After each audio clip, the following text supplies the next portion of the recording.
This is Max and Mia podcast. Hey everyone, welcome back to Max and Mia podcast. I'm Max. And I'm Mia. Good to have you here with us again. So, Mia, anything going on this weekend? Any plans? Actually, yes. I'm going to a friend's birthday dinner on Saturday. Nothing too crazy, just a small gathering, but I'm looking forward to it. You? I think I'm keeping it pretty low-key. I might go for a hike on Sunday if the weather holds up. Maybe catch a movie Saturday night. I haven't decided yet. That sounds like a solid weekend, honestly. Yeah, we'll see. Anyway, today's episode. I think this one is going to resonate with a lot of people. It really might. So, today we're talking about something that sounds simple on the surface, but is actually not that simple at all. Meeting new people. Exactly. And I don't just mean the act of walking up to someone and saying hello. We're going deeper than that. Why it feels so difficult these days. How to actually put yourself out there. How to break the ice without it feeling awkward. And that shift, going from small talk to a real conversation. Because that's where most people get stuck, right? 100%. So if you've ever felt like making new friends as an adult is weirdly hard, or you just never know what to say to someone new, this episode is for you. Let's get into it. So let's start with the big question. Why is it so hard to make friends once you're an adult? Like, at what point did it become this complicated? I think most people can pinpoint the exact moment. It's when you leave school or university, because in those environments, you didn't really have to try. You were just there, every day, surrounded by the same people. And that's actually the key thing. Proximity. You know, just being physically close to the same people over and over again. You didn't necessarily choose them, but you saw them so often that friendship just kind of happened on its own. Repetition, honestly. You sit next to the same person for months, you eat lunch together, you complain about the same professor, and at some point you're friends. It wasn't a decision, it just evolved. But then you graduate, or you move somewhere new, and all of that structure disappears. Nobody is putting you in the same room as anyone anymore. And I think that's when it hits people. Oh, I actually have to make an effort now. This doesn't happen by itself. Which sounds obvious, but it genuinely catches people off guard. Like, it surprises them. They weren't prepared for it. Completely. And then there's something I find really interesting. The fear of rejection. But not romantic rejection, platonic rejection, friend rejection. Oh, this is so real and nobody talks about it. Think about it. Asking someone on a date feels scary, sure. But most people have some kind of social script for that. You know the rules. You know what to expect. But asking someone you met at a party or a colleague you get along with, "Hey, do you want to grab a coffee sometime?" That somehow feels way more uncomfortable. Because there's no established framework for it. No set of rules or expectations that guide that kind of situation.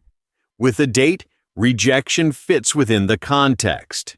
But if a potential friend says no, it feels almost more personal.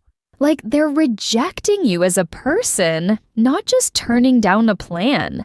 Exactly. And I think that stops a lot of people from even making the move in the first place. And then there's another layer. Exhaustion. Just plain tiredness. Oh, completely.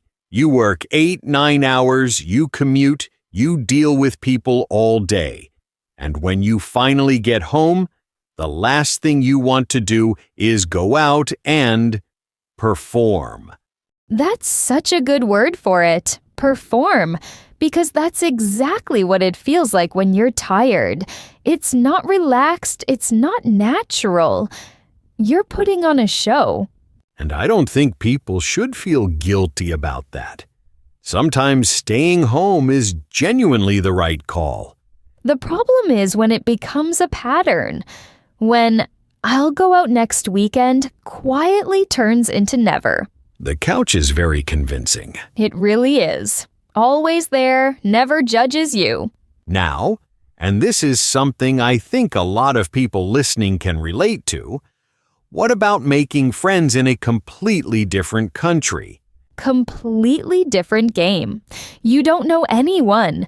You're navigating a different culture, different social norms, how people interact, what's considered polite, how quickly they open up to strangers. And even if your language skills are solid, there are these unwritten rules about socializing that nobody tells you. What's too direct, what's too forward, how personal you can get, and how fast. And I think one of the hardest parts is feeling like you're starting from zero. All the social capital you've built at home, and by that I mean your network, your reputation, the people who know and trust you, none of that comes with you. It stays behind. And there's a kind of loneliness that's hard to explain to people back home, because from the outside, you're living abroad. You're having this adventure. It looks exciting. But on a Tuesday night when you have nobody to call, it can feel very isolating. Very. So there are a lot of layers here. And honestly, I don't think people talk about this openly enough. Which is exactly why we're having this conversation. Okay, so we've established that it's hard. But let's talk about what actually works. Because I think a lot of people sit around waiting for friendship to just land in their lap. And it won't. That's the thing. You have to put yourself in situations where it can happen. And the easiest way to do that is through shared activities, hobbies, clubs, classes, anything where you're consistently around the same people with a common interest. And the word I'd highlight there is consistently. Not once, not twice, consistently. Because that's what we were talking about earlier. Repetition is what builds connection. Seeing someone once at an event doesn't do much. Seeing them every Saturday for 2 months? That's where things start to develop. Exactly. And there's something really useful about having an activity as the center of it, because it takes the pressure off. You're not there to make friends. You're there to run or paint or play chess, whatever it is. The socializing happens on the side, almost without you noticing. Which ties into something I think is underrated. The idea of just showing up. There's an expression in English, to show up. And it means more than just physically being somewhere. It means being present, being consistent, making the effort to be there even when you don't feel like it. And that's honestly half the battle. Most people quit after the first session because they felt awkward or didn't click with anyone immediately. But that's normal. You're not going to hit it off with someone on day one. Hit it off. That's a good one. It means to immediately get along with someone, to have instant chemistry. Like, we met at the gym and just hit it off. But the reality is that most friendships don't work like that. Most of them are slow burns. Slow burns. I like that. And I think that's important to normalize, especially for people who've moved to a new city or a new country.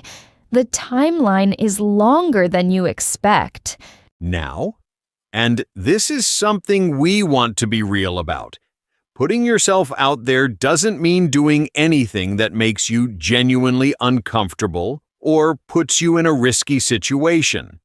We're talking about safe, public environments, a running club, a language exchange, a cooking class, a book club.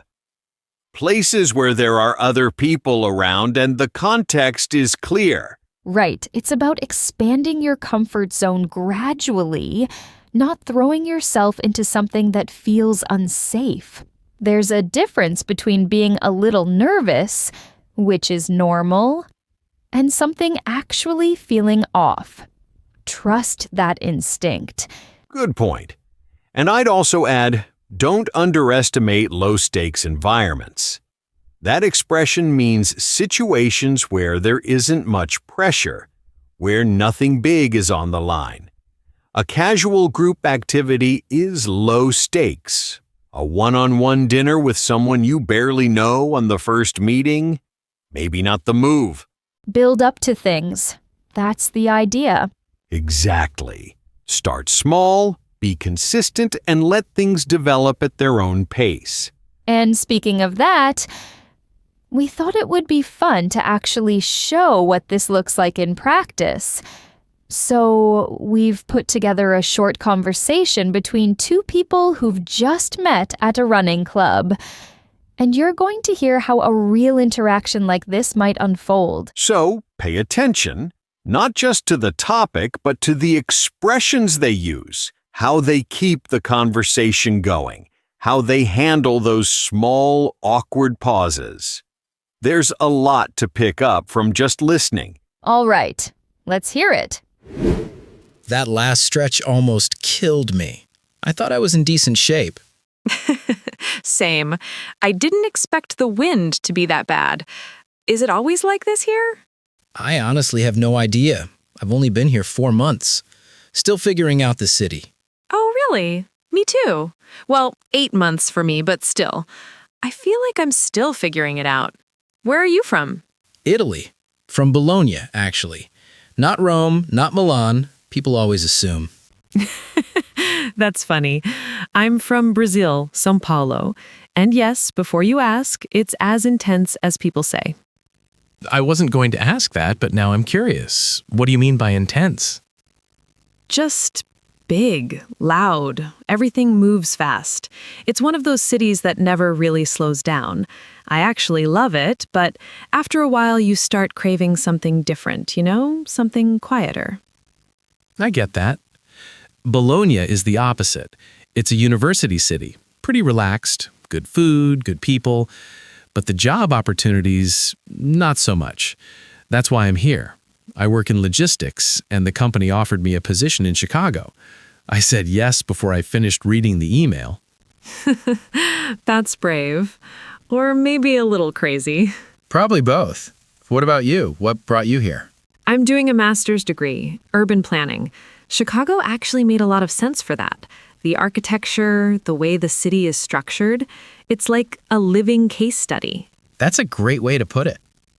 I've been doing some of the architectural tours on the river, and honestly, I didn't expect to enjoy them as much as I did. The boat tour, it's incredible, right? I did it in my first week, and I was completely overwhelmed, in a good way. I kept thinking, nothing in Sao Paulo looks like this. Same with Bologna. Bologna is beautiful, but it's old, it's brick, it's medieval in some parts. This is something else entirely. Have you had a chance to explore much outside of downtown? A little. I went to Pilsen a few weekends ago. Someone from work recommended it. I wasn't expecting it, but I really liked the energy there and the food. Oh, the food in Pilsen is amazing. I've been there a few times. I actually spend a lot of time in Logan Square, too. It reminds me a little of some neighborhoods back home. Not the same, obviously, but there's a similar kind of creative vibe, I guess. I haven't been there yet. I'll add it to the list. The list is getting long. It does that. And honestly, what I've found is that the best things are usually recommended by people you meet here, not from a travel guide or whatever. Like this running club. A girl from my program told me about it, and I almost didn't come the first time. Me too, actually. A colleague mentioned it, and I kept putting it off. I think I was a little nervous about showing up alone and not knowing anyone. That's such a real feeling. But once you're here, it's fine. Everyone's pretty welcoming. Yeah, I noticed that. People here are more open than I expected, to be honest. Back in Italy, or at least where I'm from, you don't really talk to strangers that easily. It takes time.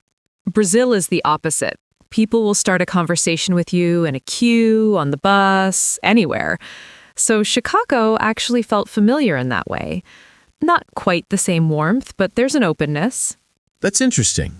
I'm still adjusting to it, in a good way. It gets easier. And things like this help. I'm Camila, by the way. I realize we've been talking for 10 minutes and I never actually said my name. Marco. And yeah, that happens. You just start talking and skip the basics entirely. Well, same time next Saturday? I'll be here. Okay, so what did you notice? A few things. The obvious one is that they found common ground immediately. Both new to the city, both figuring things out. But what I think is more interesting is how they moved through the conversation grammatically. Did you catch how Marco used the past continuous at the beginning? I wasn't expecting the wind to be that bad. Yeah. Exactly. And that's something a lot of intermediate learners avoid because it feels uncertain, but that's precisely why it works socially. It softens what you're saying. Instead of, the wind was bad, you're describing an ongoing experience, something you were in the middle of. It feels more natural and less blunt. There's also something worth pointing out about how Camilla used actually, and this one is subtle. She says, I actually love it, and Chicago actually made a lot of sense. In both cases, she's not using it to mean in reality. She's using it as a way to add emphasis, to signal that what she's about to say might be slightly unexpected. Which is how native speakers use it constantly, but it's one of those words that gets taught wrong. People learn it as a correction word. Actually, that's not right. And then they overuse it in that way. But here it's doing something different. It's more like, this might surprise you, but... Good catch. And then the ending.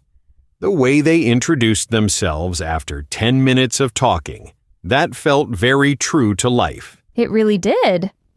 And there's a grammatical move there too. Camila says, I realize we've been talking for 10 minutes and I never actually said my name. That present perfect continuous is doing a lot of work. It connects the past to the present moment. It frames everything that just happened as one continuous experience. It's a small thing, but it lands naturally. And I think what made the whole conversation work, beyond the grammar, was that they had something in common from the start. The running, the city, being far from home. That shared context made everything easier. Which brings us to something really important. Because not every conversation starts with that kind of built-in common ground. Sometimes you have to create it. Sometimes you have to make the first move. Okay, so how do you actually start a conversation with a stranger without it feeling forced or, honestly, a little strange? Because that's the real challenge. A lot of people know they should talk to someone, but they freeze the moment they try to think of what to say. And I think the mistake most people make is trying to come up with something clever or original. But the truth is, you don't need that. You just need something relevant to the moment you're both in. Marco didn't open with a rehearsed line. He just said the last stretch almost killed him. That's it. It was honest. It was in context. And it gave Camilla something to respond to. And that's really what breaking the ice is about.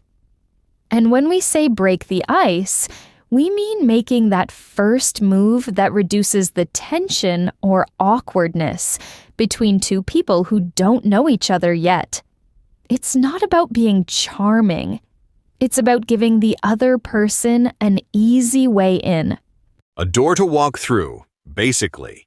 Exactly. And once that door's open, you're in small talk territory, which gets a bad reputation, but I actually think small talk is underrated. How so? Because it's not pointless. It's a warm-up. Talking about the weather, the place you're at, something that just happened. It lets both people calibrate. Are you comfortable? Are they comfortable? Is this going somewhere? Small talk is how you read those signals before deciding to go deeper. The problem is when people stay there too long, when every conversation stays at surface level and never moves forward. Right. And making that shift from light conversation to something more real is where a lot of people get stuck. Because it requires someone to take a small risk, to say something a little more personal, a little more honest. Like Camilla saying she'd been craving something quieter. That's not small talk. That's a real feeling. And it opened the door for Marco to share something real back. And you can do that without making things heavy or intense. It doesn't have to be deep. It just has to be genuine. Which, honestly, is what people are looking for. Nobody wants to talk about the weather for 20 minutes. Nobody. And this is also where putting yourself out there matters. And we touched on this earlier, but it's worth coming back to. To put yourself out there means taking that social risk, making yourself visible and a little vulnerable, whether that's joining a new group, starting a conversation, or just staying at the event long enough to actually meet someone. Because leaving after 10 minutes because you feel awkward is the enemy of all of this. Completely. You have to give it time to breathe. And it also helps to think about what you're walking into. Not every setting is the same. If you go to a big party where everyone already knows each other, that's a very different dynamic than joining a club or a class. In the first case, you're on the outside trying to get in. In the second, everyone is building something together from scratch. Which is why group settings are so useful for this. When you mingle, when you move through a group, talk to different people, keep things light and open, you're not committing to a long conversation with one person. You're sampling, in a way, and that's much lower pressure. And sometimes you meet someone and it just doesn't go anywhere, and that's fine. Not every person you talk to is going to become an acquaintance, let alone a friend. Acquaintance. That's actually a word worth sitting with for a second. It's that middle ground between a stranger and a friend. Someone you know, you recognize, you'd say hello to, but you're not close to. And honestly, acquaintances are undervalued. Sometimes they turn into something more, and sometimes they don't. But they're still part of your social world. And building that world takes time.